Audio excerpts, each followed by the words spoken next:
Hello, I'm Philroy, and I've been asked to talk a little bit about nobility, because people wonder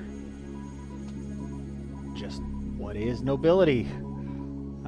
Nobility is a mod that I've been working on, an expansion for a long time, and it's a long and complicated mess,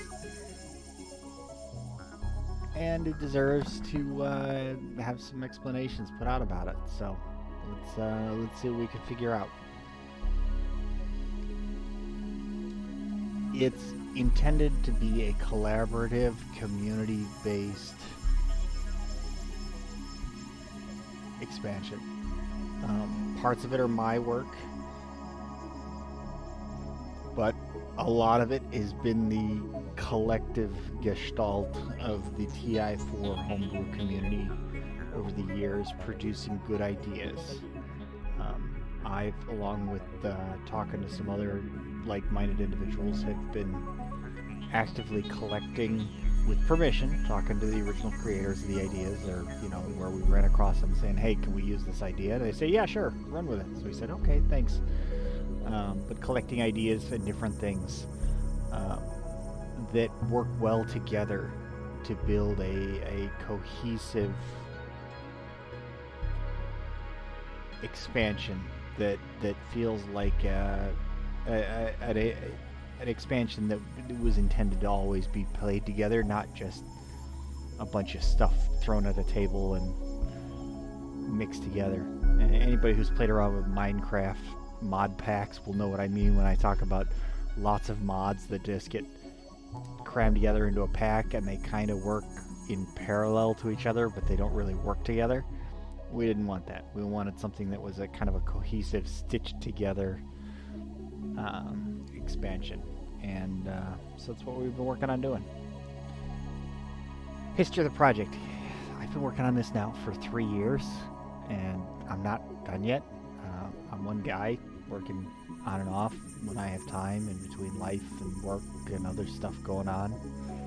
Other people have worked on their parts of it whenever they've had time, and it's slow going.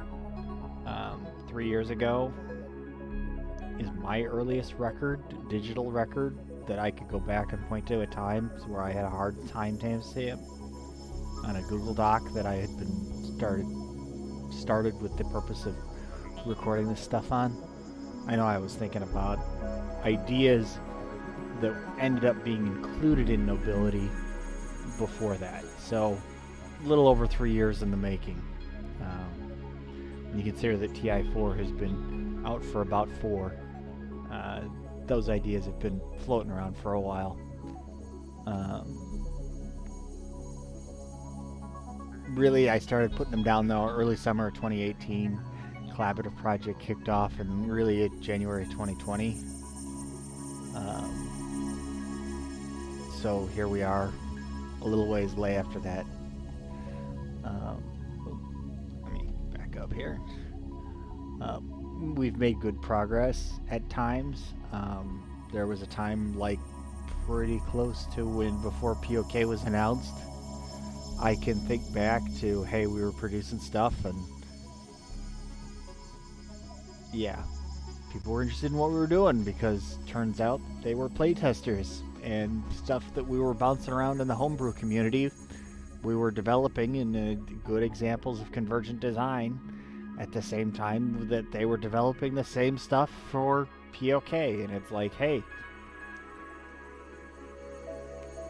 was there a leak? Were we, it's just like they would have an idea and we'd have an idea, and there's lots of examples of this going on throughout history. But it makes sense when you think about, we're starting with the same base material, we're looking at the same historical material, looking at the same game systems for how to expand and incorporate stuff.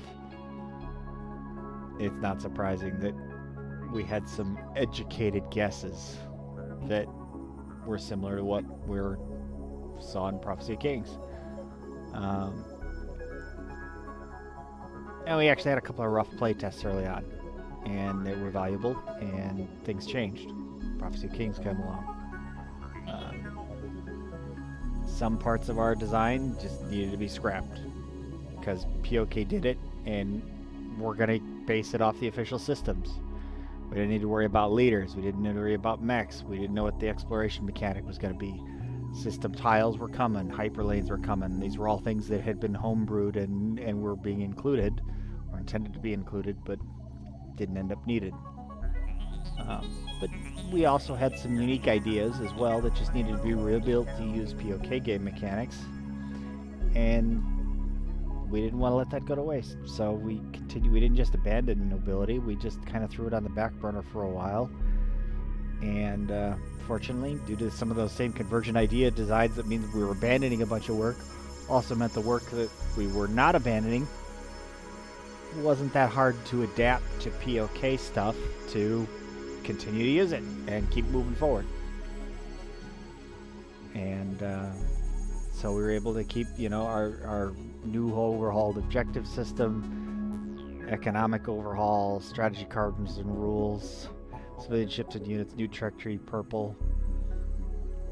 This was a long, laborious process to get it to work with POK, because it wasn't like we were kind of starting over, but we had to rewrite it from scratch. But we weren't abandoning the ideas, we weren't abandoning the abilities that we thought up. We just had to make it work a slightly different way.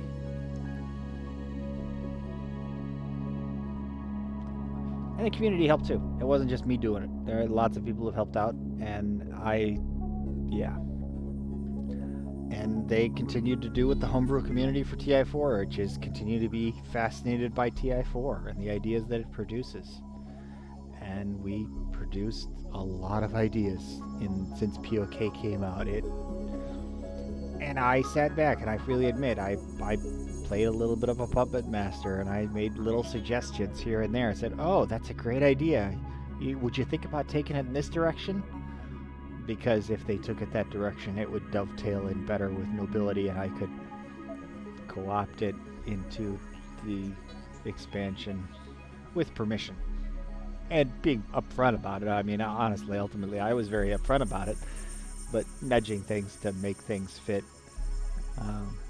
But military advisors, the leader mercs expansion, mercenaries. Yeah, guess what? Now we call them military advisors, and thematically they fit right in seamlessly. Facilities was updated. I had been looking at making facilities, but why make my own facilities when I can use somebody else's work that does a better job than what I was coming up with some minor tweaks to make it fit right. And especially when I'm working with the original creator on it, go for it. Monuments is getting updated. Lots of action cards, agendas, relics, exploration cards get tossed around in the community. Here, there, our Discord, SCPT Discord, the Aussie Discord, over in the German Discord. I mean, on Reddit threads and Board Game Geek threads and Facebook groups, you see these ideas floating around, and every once in a while you go, hey, that's a great idea. That fits right in. Let's see what we can do with that. That said, I will admit that I have not done a good job of keeping track of who's contributed. So if you see something in Nobility that looks like your work, I really hope that I remembered to ask you to borrow it or not. For the most part I did, and conversion design is a thing, and I may have asked somebody who came up with something similar, so I won't guarantee that it was yours. But in the spirit of conversion design, if you saw it and it looked like something you did, good on you. Thank you for contributing, and let me know and I'll get you credit when we produce an actual credit file. But really, well, some of the ideas in there are mine and the design is mine. A lot of it is just facilitating and dovetailing things to make it all fit together.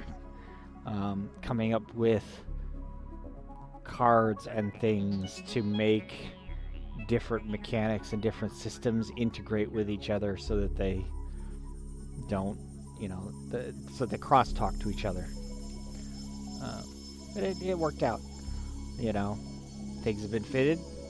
And again, we wanted it to feel like a cohesive whole.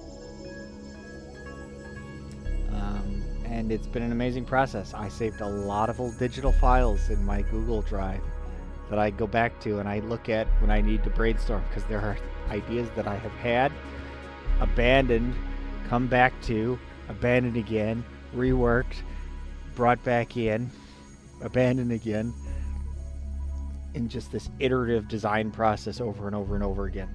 And I'd like to show you where we're at right now, so that you can see where we're at. Major areas of focus that we figured on. You know, Prophecy of Kings does leaders. Prophecy of Kings does exploration. Prophecy of Kings does relics. We're gonna do a little bit of that to do, you know, to make our mechanics fit into those systems. But those aren't. We don't need to worry about designing that stuff. Where things that we saw the design space to work on was a player-driven in-game objective selection voting system. Players get objectives in their hands. They choose objectives that they think are beneficial to themselves, and they put them up for vote. And the players, as a group, decide what objectives they're going to use for their game. This means if you have a group of people that want to play Space Monopoly and try and go for spend objectives and make a ton of money, you can do that.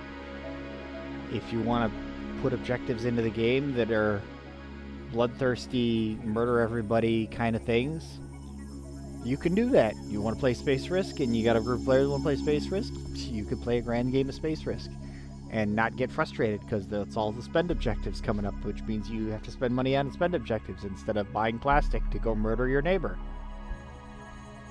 Make it the objectives you want to play. I thought the speaker was neat, and I created a whole host of additional roles that all have a purpose in the game and do different things in the game and manipulate systems in the game. You know, if you look at the speaker as being the speaker manipulates what? Voting order and initiative in a very pervasive way throughout lots of different steps of the game.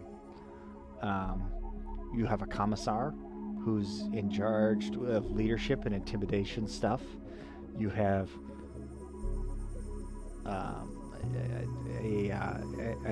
inquisitor that's in charge of technology and keeping it under control, in addition to fostering it.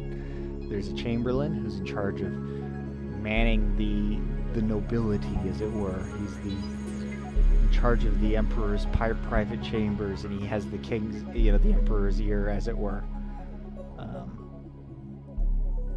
That kinds of stuff.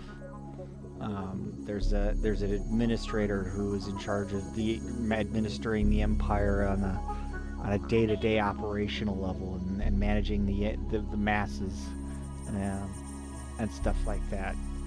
There's a Grand Admiral who's in charge of the Imperial Navy. Go figure. And yes, there's an Imperial Navy floating around.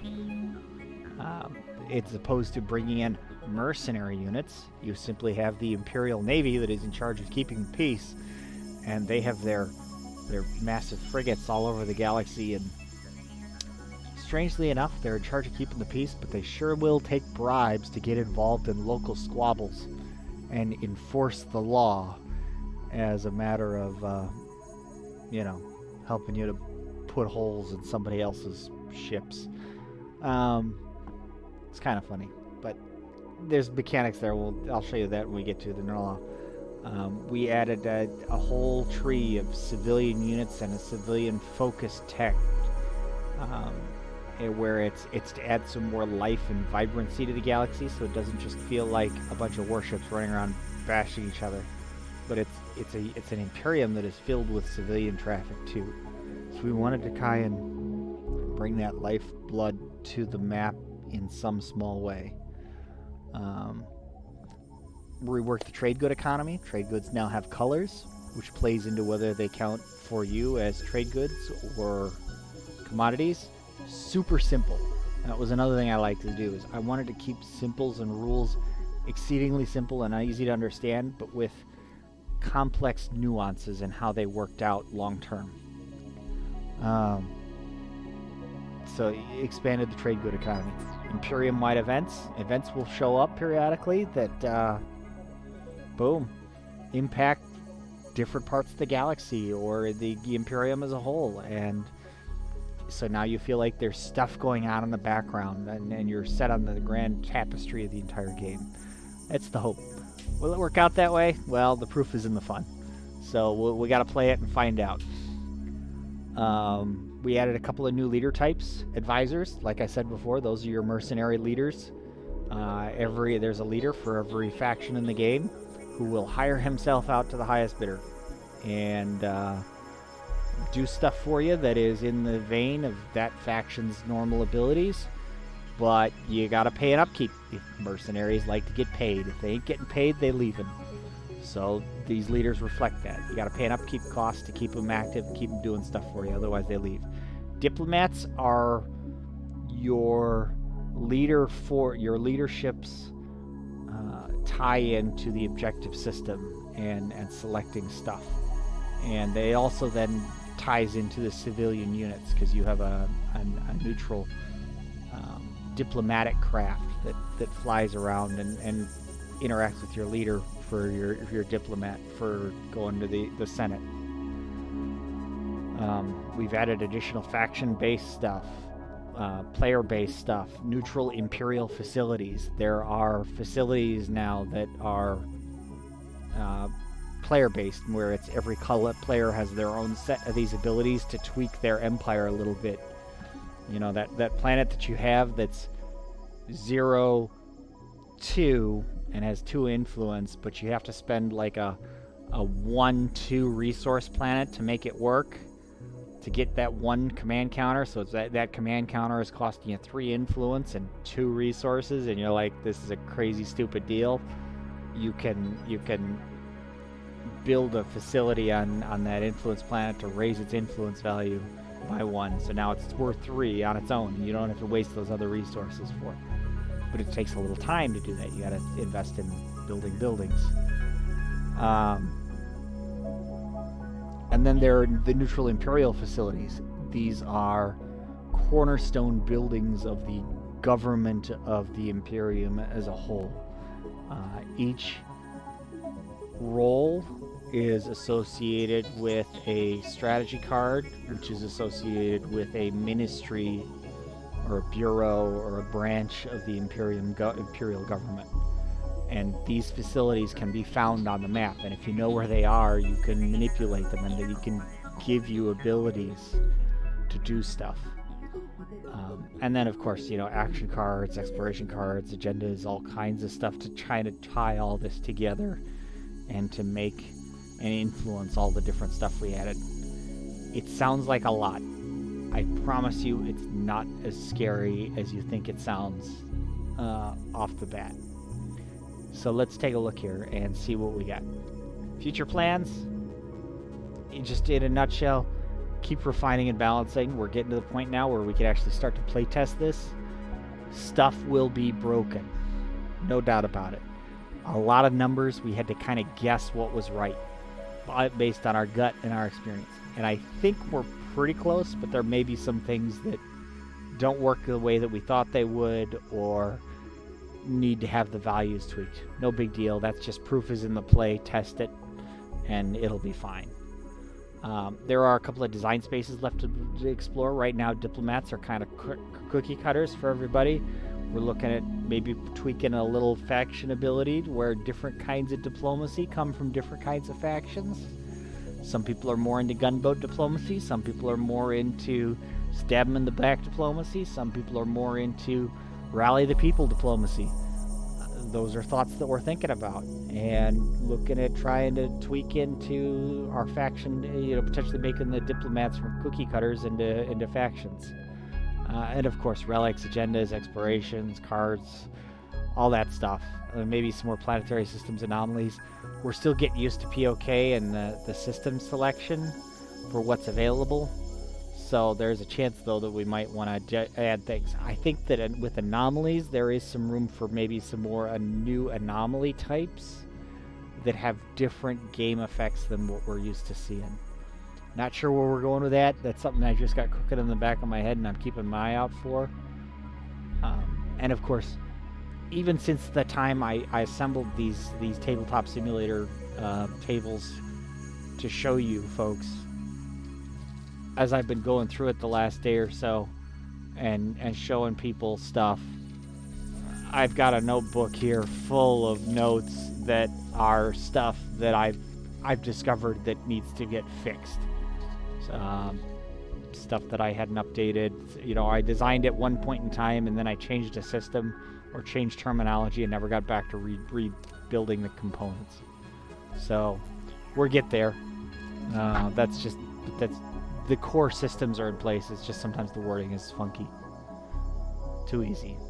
So anyway, let's go look at it. You want to see some historical docs? I'm gonna show you, pull up some of my spreadsheets in Google Drive real quick, just for 2 minutes to zoom through so you get a sense of how deep it goes. And then I'll show you games that it looks like it's been set up for it. And then I'll dig into some of the components and we can go through some of the components. And you can get a taste of some of the deeper mechanics and how it all works.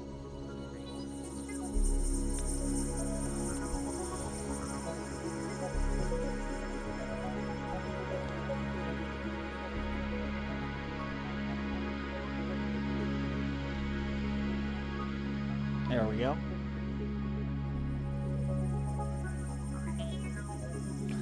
All right.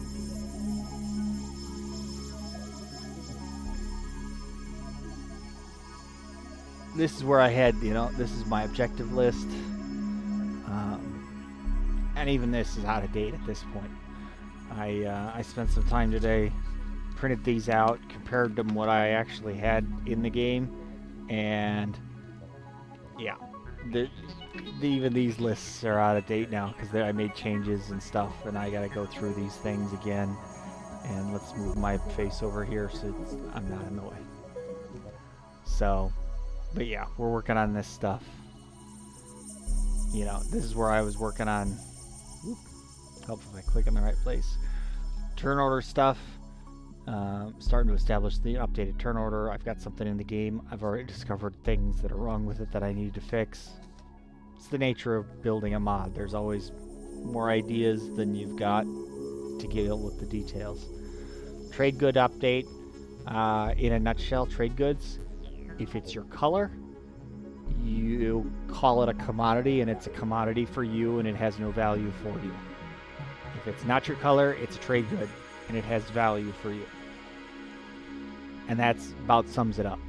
There's an Imperial treasury, so now there is an actual game economy in play where, yeah, the Hakan are 6 commodity faction and the Barony are a 2 commodity faction. Well, guess what? Now the Hakan are flooding the economy with their trade goods at 3 times the rate of the Barony player.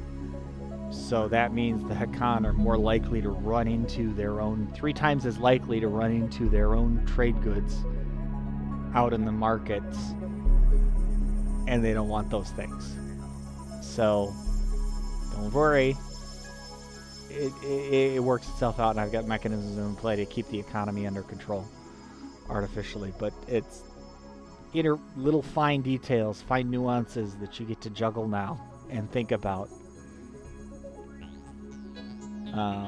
These are your, some of your custodian tokens that I was working on is for what they do and stuff.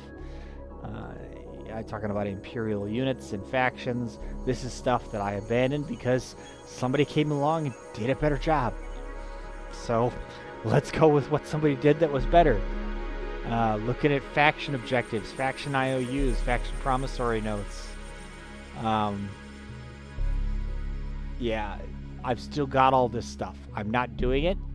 It doesn't fit well with what we're doing, and designs went different directions. But I've still got it in the back of my head if I need it for ideas for things. And don't worry, this list goes farther and on. I've got some agenda ideas here I need to come back and revisit because there are things in here that I can adapt for stuff that we got going on now. Strategy cards, what I was looking to do in a primary, secondary, tertiary on one card, which I'm doing now, but I'm doing it in a different way. This was an older version of it. Stuff that I had on the drawing board, action cards. As we're moving here through the sheets, we're getting into older stuff.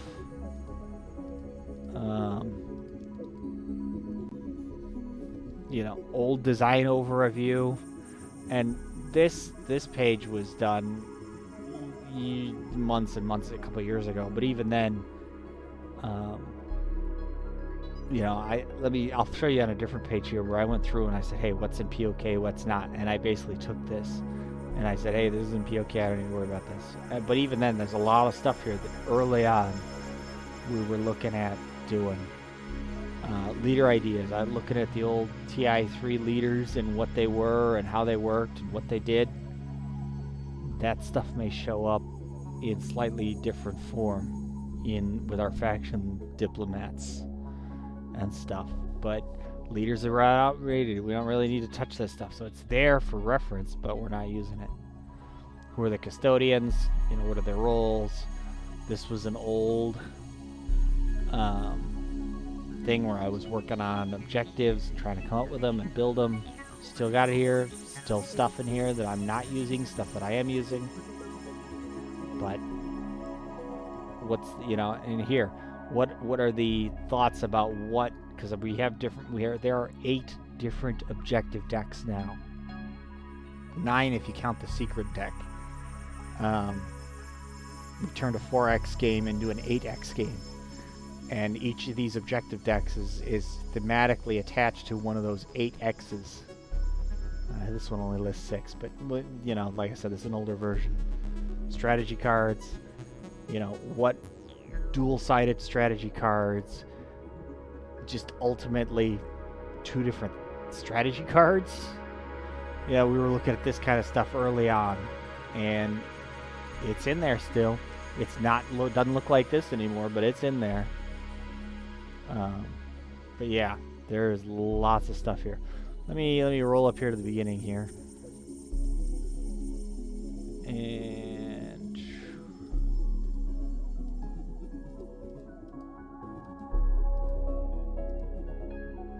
see if I can find it.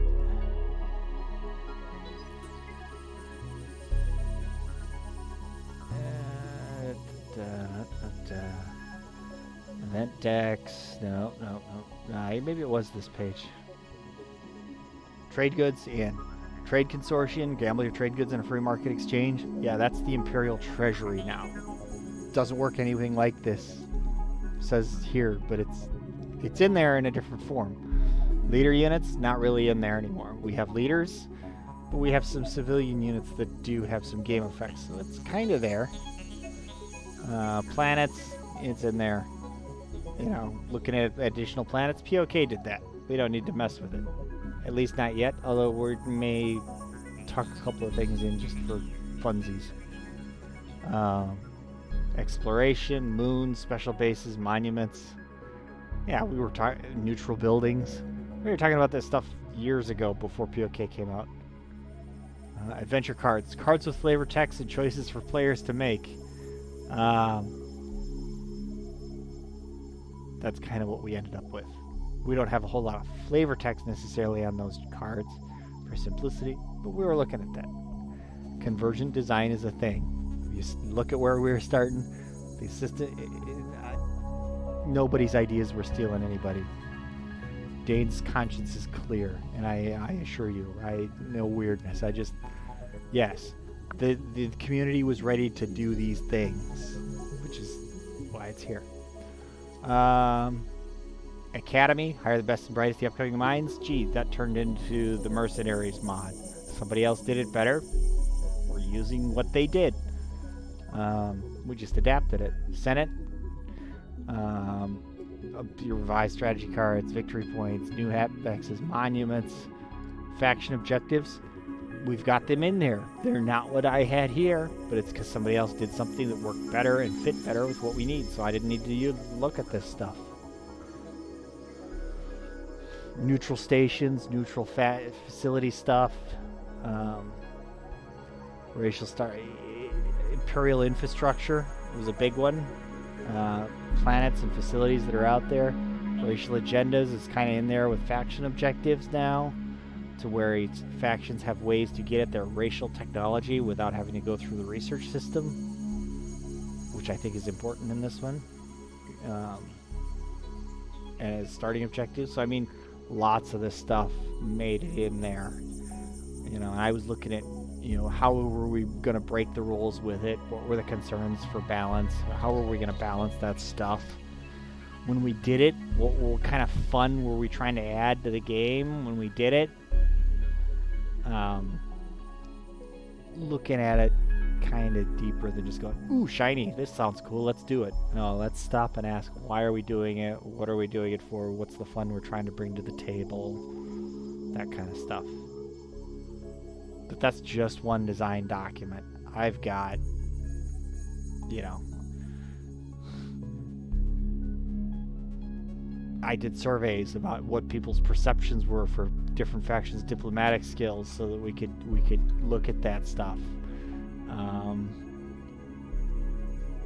You know, objectives for Noble, TI4 customs, stuff that other people have done, the TI4 action cards, new tech, Captain's game tech, I mean, I've been digging through all kinds of stuff, and these are just the spreadsheets. I mean, I didn't go look at the documents. You know, there's stuff in the docs, you know, the guilds, Nobility tournaments, Charm Homebrew. There's a list of homebrew expansions, what's out there, the Civics mini expansion, looking at ancient technology, Skitten Yard, somebody's homebrew faction. Discarding Stars project. This is from April 29th, 2021.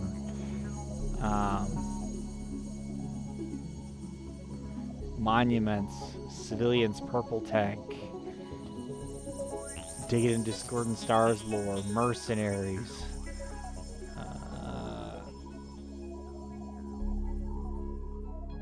yeah, just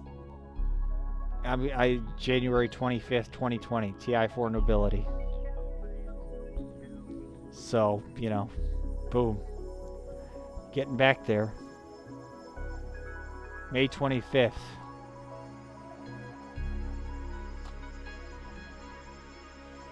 You know, I'd asked Billy to come up with some stuff for me, and he sent me a list of some stuff. I mean, so I've been asking and very consciously looking to ask for other people's input, because I figured this was one of those things where, since I'm trying to create a product that is going to fit a lot of different people's wants and desires, it makes sense to look at those wants and desires early. Let them give input into things. And now we're down back into earlier days, back when I was working with XCOM stuff. So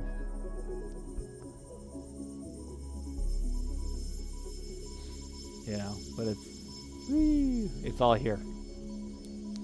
Yeah.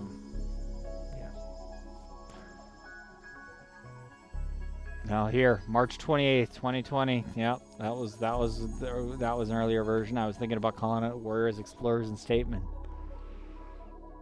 I mean, I've been hamming these ideas around for a while, and they're showing to show true. Anyway, enough talk of history. I've been blabbering for a while now. Let's, I don't even know how long I have been talking. Too long. Let's get into the game. Boom. There we go. You'll notice that, for the most part, you know, a play area looks mostly like the play area you're used to seeing. You get some extra ships over here, because we don't have a fancy place to put them onto a bar yet, but these are your civilian ships. We've got some facilities over here that you can find in this deck here for what they are and what they do.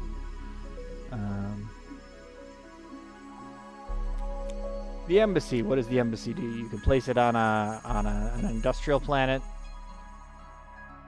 or a cultural planet or Mechatol Rex. This is a structure.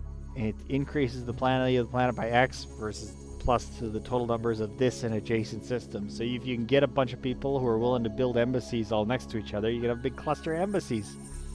People talking to people. Who'd have think it? And it increases the resource value of the planet by X, where X is the total number of embassies in this and adjacent systems. So it's at least guaranteed it's going to be +1. You get an X plus another embassy, it's +2, +3, +4. If you were sitting on Mechatol Rex and you had one in each of the surrounding systems, that would be +7. It's kind of insane. Who made this thing? Oh yeah.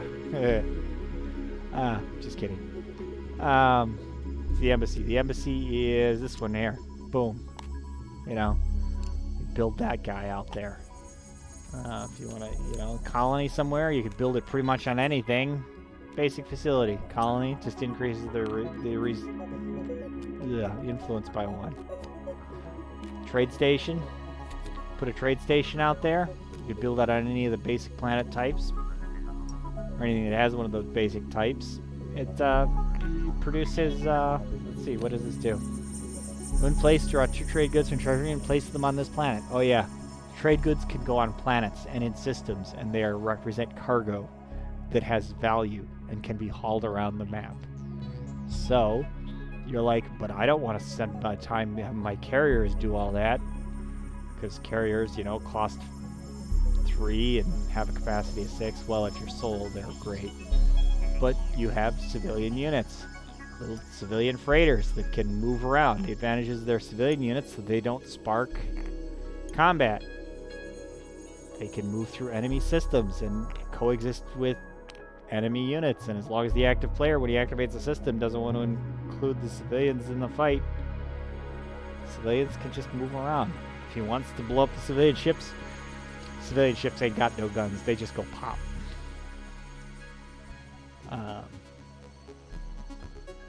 If combat occurs in the same sphere as the civilian as that unit, no, it got cut off. Basically, if combat happens, civilians go pop. These guys just run around and haul cargo and go snipe trade goods from planets before your neighbors can snipe those trade goods for themselves. Trade convoys, you could set them up. They kind of establish, a little portable trade thing. And when you refresh your commodities, you get a couple of their trade goods, and you leave a couple of trade goods of yours floating loose in the system that he has to waste time going to pick up. Meanwhile, you get them for free, straight from him, straight to you. You got a guild ship, which is kind of like an armed escort, massive. It's a cargo ship with a little bit of capacity, but it also has actually combat dice and the ability to maneuver around and do stuff. And yeah, they're big, nasty ships. And you have consular yachts. These are little diplomatic vessels that you're trying to get to Mechatol Rex because they influence the diplomacy game around Mechatol Rex. But again, battles break out, these things go, what? Pop. And they just get blown up real easy. You get a couple of tech-specific ways to unlock your racial objectives, your racial tech, your faction tech. Let me use the correct terminology. Your faction technology. And stuff. And then you have Imperial units. Yes, this card is bright and ugly and nasty, and you don't want to get it confused. This is not your ship. This is what the stats for the Imperial ship are. It does a little bit of everything. It costs 4, but you don't really ever have to pay for it yourself. Unless you want to. There are reasons. Complicated ones. We'll get into that later. But generally speaking, the Imperial Treasury is paying for their own ships, and it's the Admiral who's deciding how many ships to build and where, and he's paying for it out of the Imperial Treasury. And then these ships are flying around, and for one trade good, you can hire an Imperial frigate to join you in your fight to go blow up the bad guys. Enjoy. Just remember that when you're done with the fight and you take over the planet, the Imperial frigate is still floating in orbit overhead, and somebody else could come along and bribe them to help them kick you off the planet. Basically what it boils down to is when it comes to assigning hits in a fight, hits must be assigned to military ships first, then Imperial ships, then civilian ships.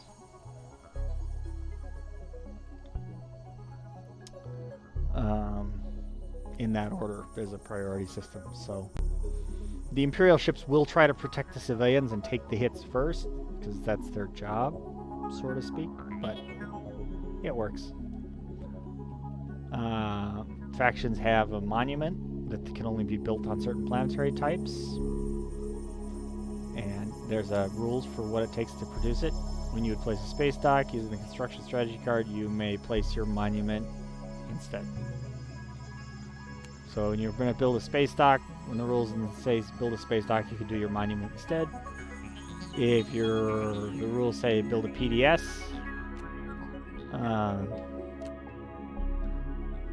that's what lets you build your normal facilities. So space docks let you do your special stuff. PDS constructions you can use to subvert to build your normal facilities. You'll have a couple of these guys and fewer of these guys. You know, you get one of your advanced structures, and you'll get 2 each of the basic structures. Is the intent there. Civilians, you get your stats over here. We get into what speech means, and this is actually not 5 combat, it's 5 voting. That represents your faction's voting power for when you have to roll voting dice, which we'll get to in a bit. It's not complicated, promise. And then your space here for your advisor card when you get an advisor leader. But it all fits. You could even rearrange these if you wanted to put your leader token. You know, take the leaderboard out and put the civilian tab in, and then have the leaders out here, and then the civilians, and yeah. Arrange it how you want. But you have a treasury. Whenever you spend trade goods, they go in the treasury. And whenever the rules tell you to gain trade goods, either from an exploration card or from the trade primary, you just draw them randomly from the Imperial treasury. Which means that the more money you've spent of your trade good type, the more likely you are to draw your own commodities back. And I hope you have space for them, because if you draw more than you can handle, they're lost. They just go back to your supply.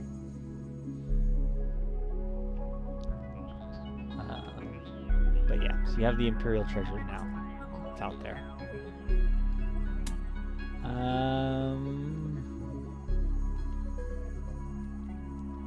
Strategy cards. These look pretty normal. For the vast majority of them, there may be some minor changing to some wording to meet the updated systems. But you'll notice they have a tertiary ability. That's to gain your role tokens.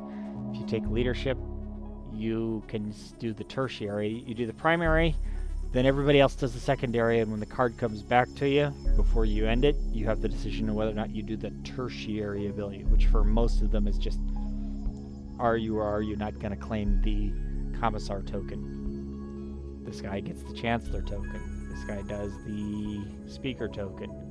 This guy does the Construction token, or the Administrator. Trade does the Treasurer. This is the Admiral, the Inquisitor, the Chamberlain, and then Imperial. This is where you become Regent, because nobility is about who gets to be the Regent for the young fledgling Emperor who is too young to rule the throne. Because we're not going to steal the throne from him. Instead, we are going to be crowned Regent and rule in his stead until he becomes of age. If he manages to come of age, and yeah, you get it. You know how all that stuff works. But so your one turn, you get leadership, and you take the Commissar token, and now you get pass abilities. Every role as a pass ability. It's an ability that you use as your pass action. When the Commissar passes, he gets to pick somebody else and make them make a little pocket tactical action somewhere. The Treasurer gets to clean all their trade goods out of the treasury and put them back in their supply, so they don't have to worry about drawing their own trade goods out of the treasury anymore. Renovation. Select one Imperial structure from the Imperial structure. Yeah, build an Imperial structure every turn. Power. Oh, by the way, when the speaker passes, he gets to decide whether the voting order is going to go clockwise or counterclockwise. And he declares that when he passes. This turn we're going to go this way. Nope, now we're going to go this way. No, you know what? I think it's time to go this way again. No, you know what? I think we'll go this way again.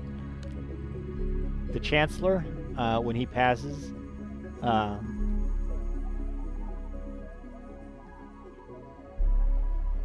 he gets to move civilian ships around for free, ignoring command tokens. He can just move them, disperse them, help them to move around to represent just civilian ships moving and doing their own thing in the background. He also gets these Chancellor Order tokens, which are part of his super strategy card, which I'll explain in a minute.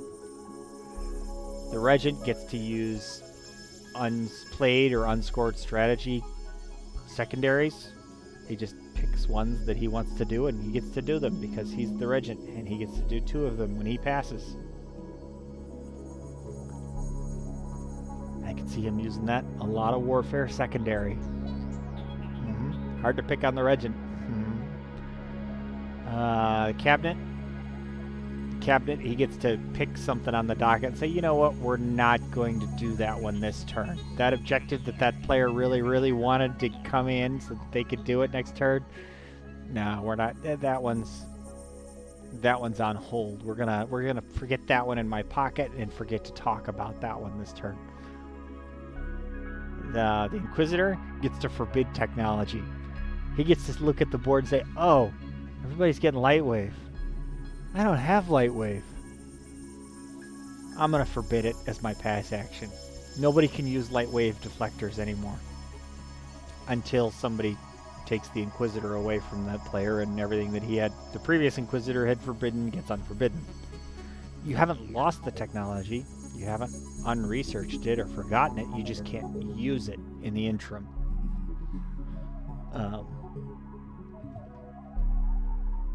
And then Guard. This is where the Admiral produces the Imperial Guard and produces frigates all over the galaxy to enforce the law. But I talked about super strategy cards.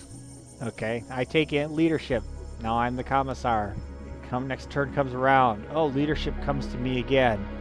Oh wait, I don't play leadership because I am the Commissar. I play intimidation instead. I flip the card over and I use what's on the backside. I do this primary where I gain 2 command tokens. I didn't really need a whole lot of command tokens anyway, because I just played leadership primary. I also, however, get to pick any leader to exhaust. This may relock the leader. Oh yeah, that's exhausted. You can't use him right now. And you may have to pay fees or meet a victory condition to get it unlocked again. Mostly this isn't be an issue with commanders. Yeah. Intimidation. That's what the Commissar is all about. Intimidating people and getting what he wants.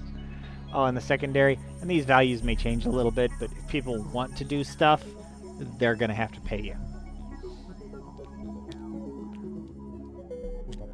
And all of these have secondaries. You know, diplomacy becomes intrigue. Politics becomes power. Trade becomes, or construction becomes renovation. Trade becomes economics. Warfare becomes guard. Council becomes cabinet. And even Imperial becomes privilege. Because this one's special. Imperial, if you are If you play Imperial and you control Mechatol Rex, you must claim the Regency token. You must become Regent, which means you give up any other role that you had, and now you are locked into it. Now, you remember that whole gain 1 victory point if you control Mechatol Rex? You'll notice it is not on the other side. So we no longer have to worry about somebody who holds Mechatol Rex scoring 8 million guac points off of Imperial.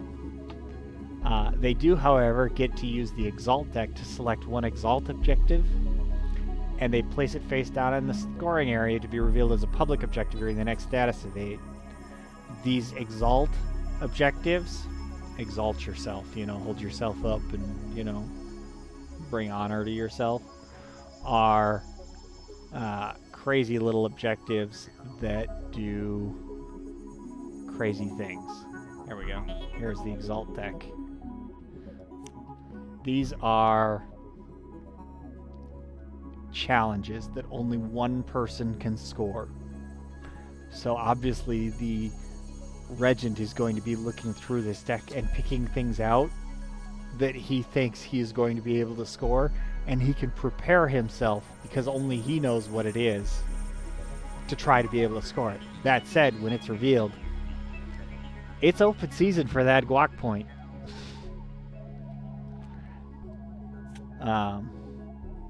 And I'll get more into what all these decks are and how they're different and what's going on with them. They start locked. The only one that's unlocked in the beginning is Excel, because Exalt is a special deck for just the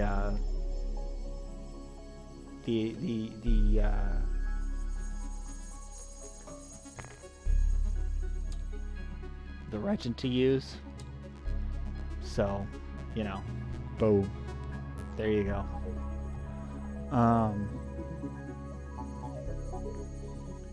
So only the Excel objectives, but then for using the Chamberlain strategy card, for Council or Cabinet. Council. The Council action, you can remove these and unlock other objective types to begin collecting and using to put on the docket to try and get into the game. And that covers the vast majority of it. You do have an objective docket system here where players will play cards to it to fill up the available number of spaces. The size of the docket grows as turns progress, so more.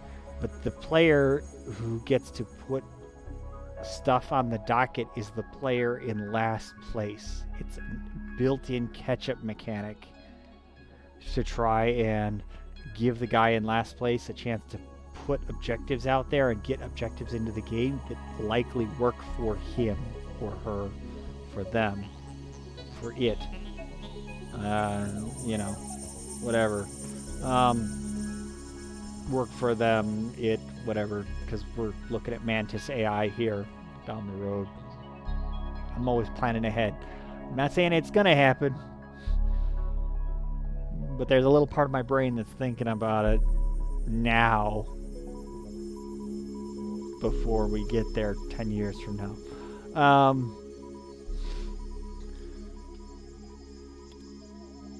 Yeah. Anyway, derail my brain. So you get the docket and then objectives and stuff going out here. Let's go and switch boards, because I have a board where this is all laid out and we can look at cards in greater detail and see what's involved in everything. I'm working on adding some action cards. These are some of the things that I'm adding. Some of these will be familiar. A lot of these are modified. A lot of these showed up in our charity game list last Christmas, but I've adapted them. Mission of Mercy, for example. You can, if you are not involved in a combat, because you have no combat chips there, you can play before a sits or assigned during a space combat round to generate and take a hit on one of your adjacent ships to rescue one of your civilian ships from that system and keep it from getting blown up. Conventions of war. Play at the start of a space combat. All players with civilian ships in the active system may move their civilian ships to an adjacent system of their choice. Let everybody, let the women and children go free before you blow each other up. Stuff like that. Give aid. This is my. Here, maybe this will help. It's a skip. It's really all it is. It's a skip. It's a skip, but it costs you 1 trade good, and you give it to the player in last place. There you go. Maybe this will help. And then end your turn. It made me laugh. Safe passage. I like this card. Before announcing retreats, place this card in your play area. Your opponent may place all of their units in the active system on this card. At the start of the status card, pass this card to a player with units on this card. Units on this card may then be produced at no cost. Discard this card when no units remain on this card. So there's like, hey, I'm attacking your big stuff. I could stomp it, but I'm just gonna let you go. Just go. Take your fleet. Take your blessed dreadnoughts or whatever you got there, and go. Enjoy. Some agenda stuff related to monuments and different aspects there. Got some exploration cards here that I've already started to produce for getting Imperial facilities out there. You know, you find Imperial facilities in the exploration decks. Plus, there are other ways to find them and build them. You know, you got your faction-specific stuff, color-specific stuff. You know, these are all our facilities. This is the trade stations, refineries.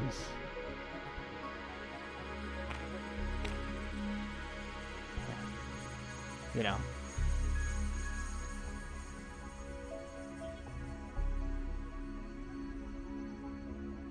Core factory. Place a PDS, you could put a core factory down, and then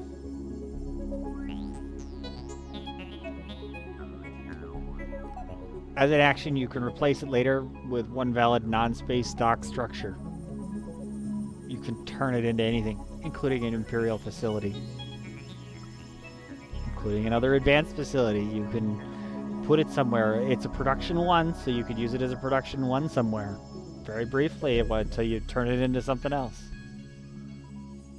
Naval base for fighters. Logistics hub increases your commodity value. You know, the embassy we talked about. Research lab. You know, when a planet becomes exhausted during the action phase, add a trade guard to it. And then when you use technology, you can spend trade goods from here. Well, also there are trade goods on the planet now. Somebody can come by with a freighter and steal your trade goods before you get a chance to spend them. Yeah. You know, colored trade goods. There's a green, there's a pink. There's a yellow, white. You get the idea. Boom. Fun stuff. Roles. We kind of went through these. Talked about the Treasury, Imperial facility. Each of these Imperial facilities matches one of the roles. The Military Academy goes with the Commissar. If you can find the Military Academy out on the map and you control it, you can exhaust the Military Academy to claim the Commissar role. Hi, I've been elected president of the Imperial facility. You're no longer the Commissar. You'd like to think you are, but you aren't. Yoink. You do not pay the upkeep for advisors. Get a leader out and use it for free until somebody steals it from you, and then you have to pay for your advisors that you weren't planning on paying for. The Imperial Mint, whenever you would place commodities into the treasury, return them to your reinforcements instead. So whenever you're going to put your commodities into the treasury, you just put them to your reinforcements instead, so you're not polluting the treasury the same way. Navy shipyards, production 1, when producing ships in the system. You can remove ships to use their value to build new ships, bigger ships. Basically, you can rebuild and retrofit your ships into other kinds of ships. architectural reserves. This planet can just, it's an architectural marvel. You could put any number of structures on it, ignoring limits. I'm sure this is busted somehow. I don't care. Assembly hall. This is, you get pocket agendas. You hide 2 agendas under this card, and if you control the structure, whenever you draw an agenda, you can swap it for one of the ones that's under this agenda before you have to do stuff with it. Be it reveal it, put it in the discard pile, or you put it back on the top or the bottom of the agenda deck. Stuff like that. You get 2 pocket agendas that you can swap stuff around with. Now be aware, if somebody takes the assembly hall from you, they get your pocket agendas. Private chambers.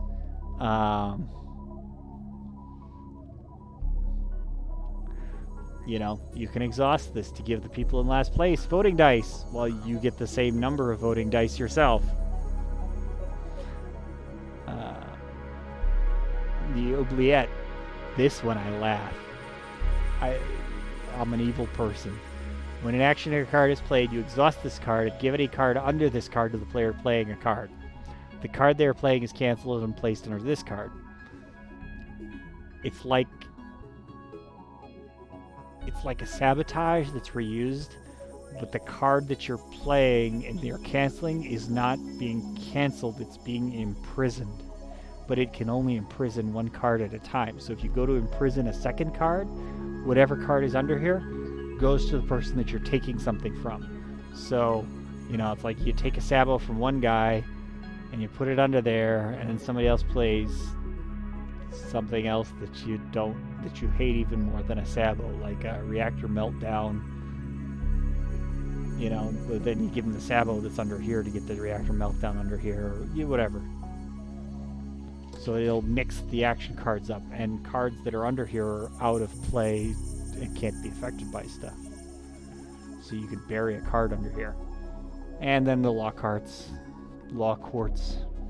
This lets you move the custodian's token as a legal influence shield around the map and put it in different systems, and people have to pay an influence cost to attack that system.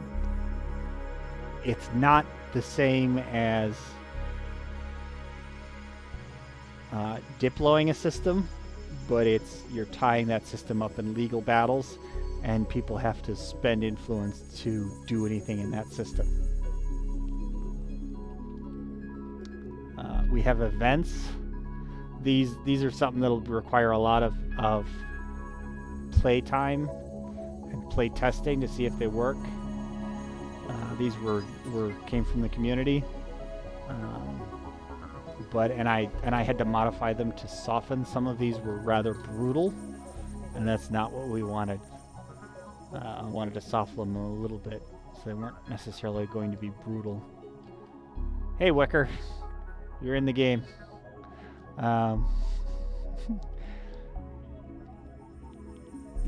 Hidden Moon makes me laugh. If Mirage has not been discovered and this event pops up, Mirage shows up temporarily in the Mechatol Rex system for shenanigans, and then it disappears. Galactic Revolution, all laws in play are treated as though they are blank. They're not repealed or anything, and they're just temporarily suspended. There's just a revolution going on. Somebody who's paying attention. Dulac Plague is, like a grav rift on infantry every time combat happens. Unless you're willing to pay money to research an inoculation and vaccinate your people.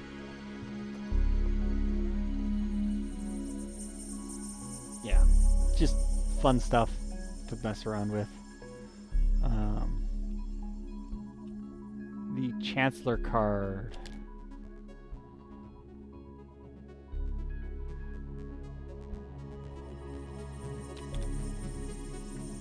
The primary has to deal with these Chancellor orders. You may attach any of your Chancellor orders to a strategy card. It remains attached until the strategy card is exhausted, then the order is purged. So, these things. So you can attach orders, and they're two-sided cards. one side tends to be a buff, the other side tends to be a nerf. So you can buff or nerf strategy cards based on who you think people are going to be taking or doing and moving stuff around. So that'll be fun. You got advisors that do stuff. You know, upkeep, spend 2 resources or 2 influence to ready this card. If you don't, he leaves. You know, upkeep. Spend 1 command token to ready this card. If you don't want to spend a command token on the leader, he leaves.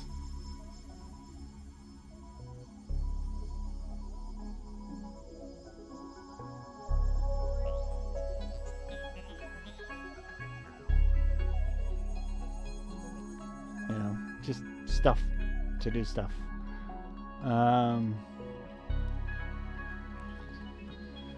And now we're getting around to the objectives. Yes. These are the contests that the regent can declare. And then you have 6 primary. Oop. I'm getting ready to break stuff. I just lost a card under the mat. Oh well.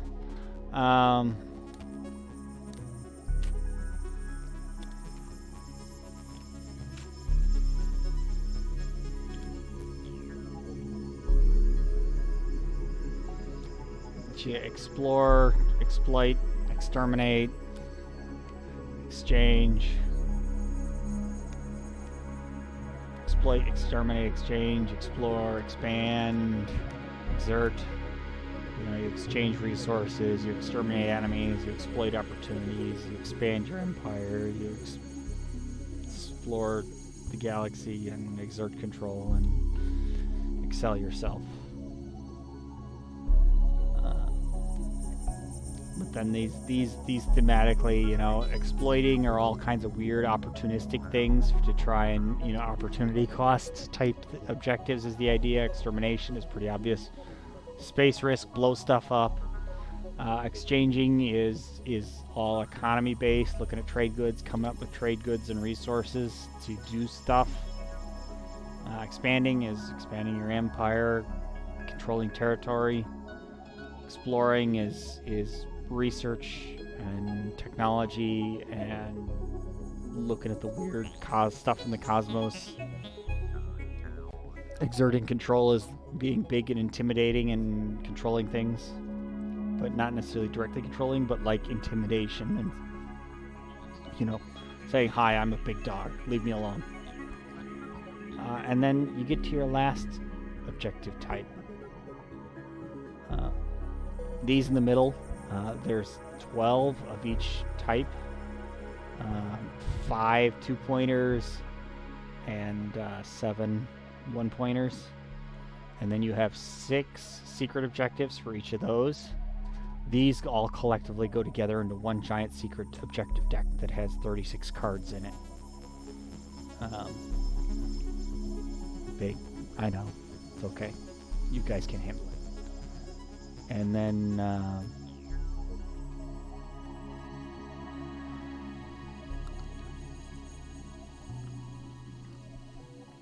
stuff down here. But then you have the Exalt deck. This is what we start with in the beginning. There are no secrets for this. They just overlap on the boards here to keep things open. But these are quasi-collaborative, cooperative objectives.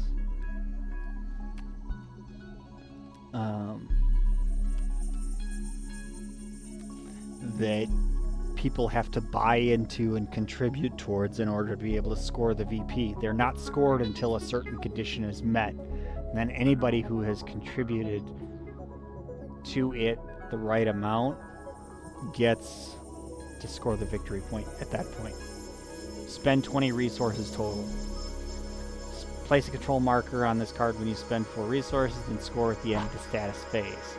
So it'll go all the way to the end of the status phase, and it'll score once 20 resources have been hit, but everybody, if you don't have the resources to spend on it, or you were planning on doing a different resources or whatever, you may get locked out of this victory point. but you have to spend at least 4 to buy in to getting the victory point. These values may change because 20 resources is kind of brutal for a 3-player game, but you can do it. Good neighbors have at least 6 systems that contain units for multiple players. So every time you're sharing a system and you have units in a system with somebody else, you can put a marker on the thing and be able to score it. Score at the end of the status phase.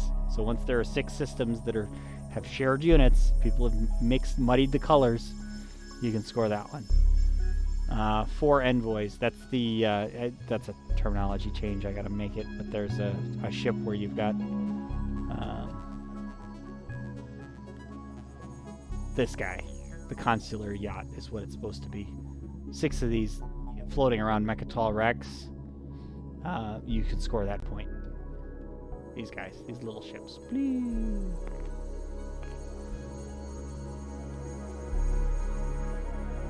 But again, it's a hard one to do because somebody can come along with a warship and decide, I'm going to blow up all the little, civilian ships around Mechatol because they didn't invite me to the party. So, quasi-cooperative stuff. And then new piece. Remove 10 units from the board. Place a control mark whenever you remove at least 2 units. Score at the end of the status phase. You're spending your units to put control markers on this. You're depopulating your armies. Yes, there will be a lot of ground forces placed on this. A lot of fighters popped for this. That's okay. It's still de-escalation. And then you get down to the end where the last guy is realizing, hey, I need to contribute. I can't have any of those things I'm comfortable getting rid of, and he ends up throwing like a cruiser or a destroyer or something into it to score the objective.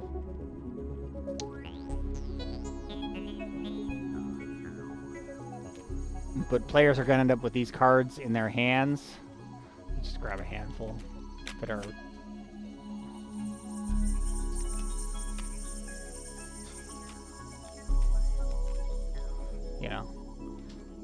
that are going to be going onto the docket.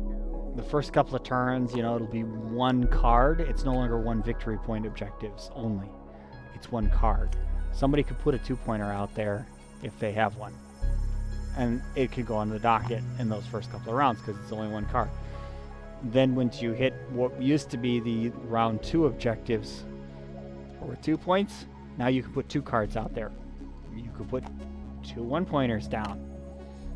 You could put a 2-pointer and a 1-pointer as a docket item. You could put 2 2-pointers out there if you're feeling really crazy. And then people will roll their voting dice. You get voting dice off your diplomat. Your diplomat also determines your 2-hit value. You get 1 voting dice for every leader that you have unlocked. And then there are additional effects that can give you additional voting dice. You're just going to roll all those dice, see how many hits you get, and in order you're going to apply those hits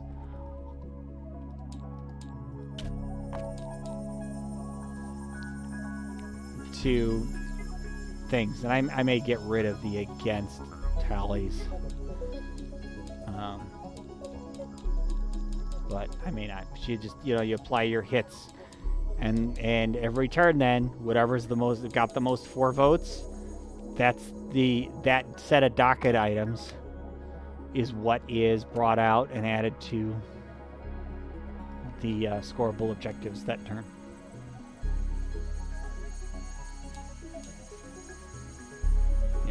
So in that case it would be this one. That's the most popular. So that means this docket slot is now empty and somebody else can put something in it. And now I'm making a mess. The quorum, don't worry about that. That's just basically, things can't sit on the docket forever. There is a threshold that slowly counts up. The first turn it's 1, and the second turn is 2, the next turn is 3. So that way there's,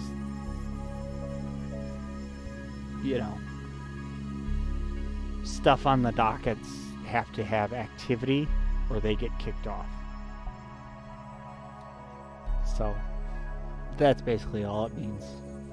Not a big deal. It's actually pretty simple. But that's nobility. That's where we're at. a lot of systems, a lot of stuff mixed up, a lot of stuff confusing. But really, the actual core mechanics, I really have tried to do my best to repeat mechanically things that people are already familiar doing. Like rolling voting dice is an anti-fighter barrage for support on the docket items.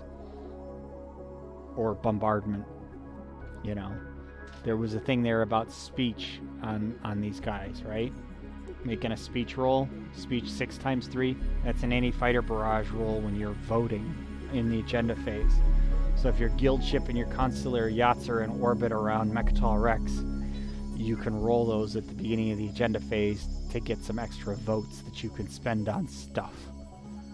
Or, you know, you can say, hi, I'm going to have my consular yacht vote for some additional votes on this one, and then roll its dice when you're casting your votes for that item anyway. And you could get an extra 3 votes that way. It's not much in the beginning, but by the time you had 5 or 6 people each throwing additional votes on that way, it adds up. So we'll see how it plays out, and go from there. So, you know, and the diplomats, you know, you get your consular yacht to Mechatol Rex, and you remove it, and you can upgrade your diplomat. And then you can exhaust this card to reduce the number of votes cast by a particular outcome by the influence you spend. So then you can spend influence to reduce somebody's count total. Basically, you're voting, I'm okay with anything but that result. Now, when there's only 2 things to vote on, it's not such a big deal. But when you have multiple things being voted on, now you can vote against somebody if you've upgraded your diplomat. Could play out in very interesting ways. I look forward to play testing and finding out. One more last thing about the nobility turn order. In the status phase, you do your basic upkeep stuff, and then there are cabinet actions. There are some actions which will only be done, this is where it kind of goes into that quasi-cooperative thing. Some actions are only done if somebody has the appropriate title to do it. So in addition to juggling, hi, I want to get these rolls and get these strategy tokens or strategy cards to further my goals in the Empire, I also need to take certain roles sometimes to keep the Empire functioning, or make sure that somebody is taking those roles to keep the Empire functioning. If nobody takes the Commissar token, nobody's the Commissar, the roles, you know, your command tokens are not removed from the map. If nobody's the Chancellor, there's minimum voting going on. If nobody takes the Speaker, you don't get your action card. Well, Speaker is, that's the typo. Speaker is actually not there. That's up in the upkeep. I've already fixed it in my notes.